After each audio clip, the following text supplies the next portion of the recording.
Hello अस्सलाम वालेकुम everyone. मैं हूं मोहम्मद आमिर और ये मेरा ऑफिशियल यूट्यूब चैनल है और इसको प्लीज़ सब्सक्राइब करें। अस्सलाम वालेकुम दोस्तों।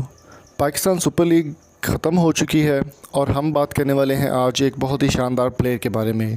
दोस्तों, जैसे कि आपको मालूम है कि इस वबाई मर्ज़ की वजह से पूरी दुनिया इस वक्त परेशानी से गुजर रही है।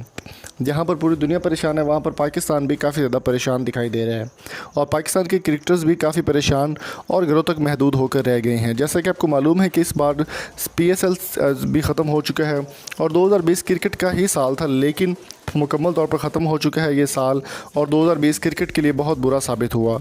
PSL भी कार्ड ऑफ हो चुका, उसके अलावा जितने भी इवेंट्स थे IPL भी कार्ड ऑफ हो चुका है, world cup, Asia cup, T20 world cup, सारे इवेंट्स जो है वो कार्ड ऑफ हो चुके हैं। दूसरी जानिब हम बात करने वाले उस्मान ख्वाजा की। उस्मान ख्वाजा पाकिस्तानी नज़ाद ऑस्ट्रेलवी क्रिकेटर हैं और बरतानिया में मुकीम हैं, जहां पर लाखों पाकिस्तानी पूरी दुनिया में फंसे हुए हैं और पाकिस्तान आना चाहते हैं। वहां पर उनको फ़्लाइट शेड्यूल बंद होने की वजह से पाकिस्तान नहीं आ पा रहे।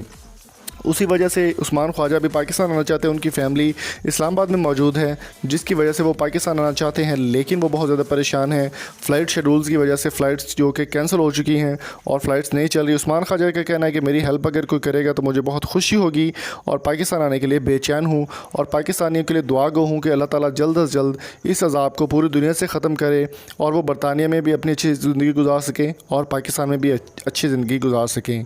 तो दोस्तों, आपकी इस बारे में क्या राय है? कमेंट बॉक्स में अपनी कीमती राय से हमें ज़रूर आगाह कीजिए। वीडियो पसंद आने की सूरत में चैनल को सब्सक्राइब जरूर कीजिएगा। मिलेंगे आपसे नेक्स्ट वीडियो में, तब तक अपना और अपने प्यारे को बहुत सारा ख्याल रखिएगा। अल्लाह में हिफ्ज़-ओ-मान में रखे अपनी। Thank you so much for coming. Allah हाफ़िज़।